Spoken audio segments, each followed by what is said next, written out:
All right. Second stream on this. Maybe I will be better at it. Um, who knows? This, while I am Twitch streaming right now, it's not going to be much of a playthrough. I am mainly going to just be describing the purpose of this world that I have generated.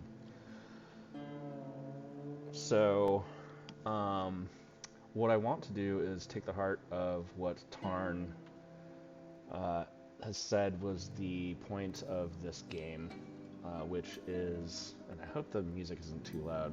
I did a test with it. Sounds loud in my headphones, but I guess we'll find out, and I'll just do it again if I have to. Tarn said that the idea behind the game is to build forts that ultimately and inevitably fall to ruin, or all your dwarves die, or you abandon it, or whatever. And then you start adventure mode, and that's more of an RPG, and you get to go explore your forts. My conception is to make a world with several forts that are made with the intent that it will be fun for an adventurer to explore.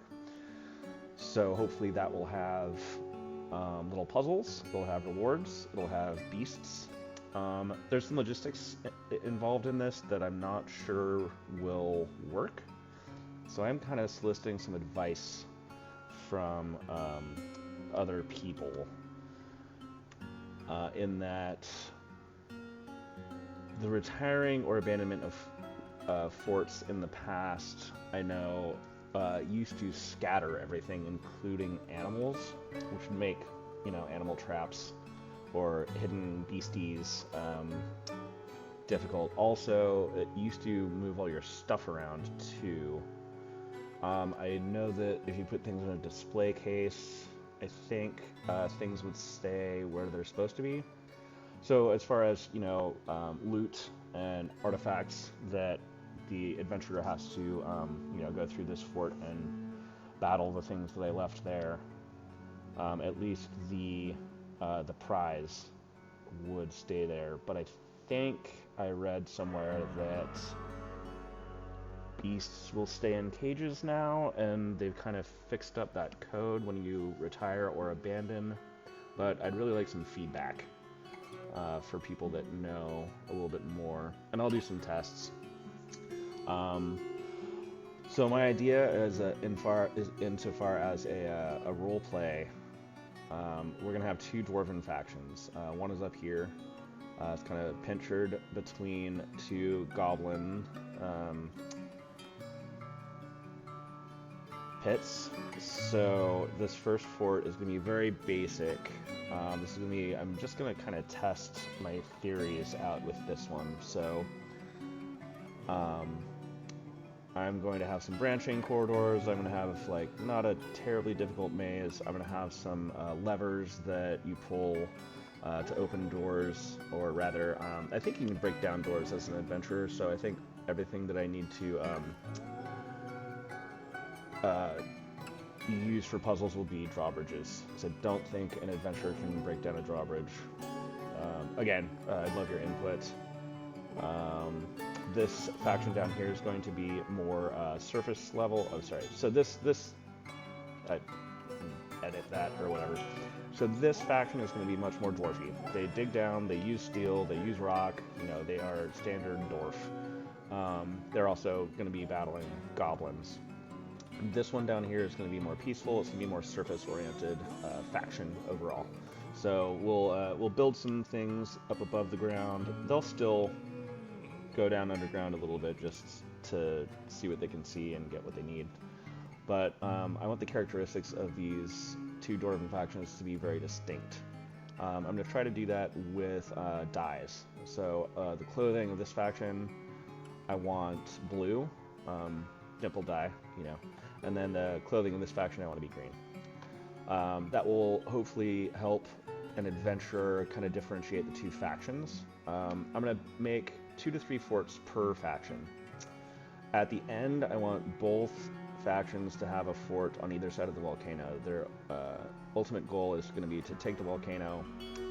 I might put a fort on the volcano itself, from one of them and build what would be like a siege sort of camp on one side, and then abandon it, and then take the other faction, reclaim it, and then build what would be kind of like a siege camp on the other side. So it looks like these two factions are going to war. Once I have all the forts set up and all the traps and all the goodies and artifacts and beasties set up for the adventurer, I'll declare war between one faction and the other. So this faction is going to be above ground. It'll use a lot of kind of elvish stuff like animals, a lot more wood. Obviously, to be in contention battle-wise, they're going to need to have some metal. So they're not going to be like a dwarven faction turned elf or anything. But some ideas that I have as far as things to build in the fortresses,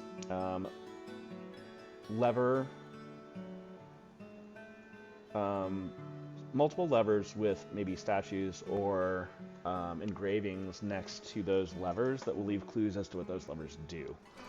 Now, as far as like details, that's obviously hard. We can't leave messages in the vanilla game. There is a tutorial system right now, which if I got maybe educated in Lua or more modding, could actually come in helpful as adventurer stumbles upon something. We could have triggers that will pop up a message. But I want to make this from vanilla. I guess the tutorial is vanilla canonically now, but I don't really know how to use it. It seems kind of kludgy. Nothing against Tarn or anything, that's what they had to do. But, huh.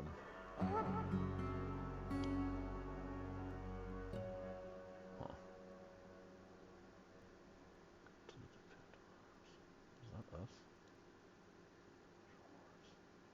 Never mind. Huh. Who are you? Doesn't matter. Anyway, so I'm going to have a couple forts from this guy. I have my fort that I've started here first. I'm going to be doing some cheesy stuff because this isn't really supposed to be a fort to play as a normal fort. This is a fort that I'm setting up for an adventurer to play on, so the playstyle is going to be different. Maybe not as entertaining. I do want to build up some NPC dwarfs as, you know, good fighters and whatnot, and build out some relations between the forts, make it a little bit more interesting. Mainly want to do this because I tried adventure mode and there's so much potential there, but the proc gen world kind of just falls into the same, just the same sorts of banal things. I really hate the layout of the forts, the proc gen forts, the proc gen sites are boring to me, so I wanted to make forts that were interesting for an adventurer to come into. So it's going to take a while. You know, I want to do probably 3 forts for each faction, and then at the end do some interesting end game stuff with the volcano, and potentially, like, you know, go to hell and release the demons behind certain doors, and see if the adventurer can come, you know, slay those demons and make their way to hell or something like that, or have the, you know, have a Secrets to Life and Death slab down there. I don't know, some sort of good end game sort of satisfaction. So that's the idea, I guess. So this would be a save file that I would host somewhere, and people could just copy into their save directory and play.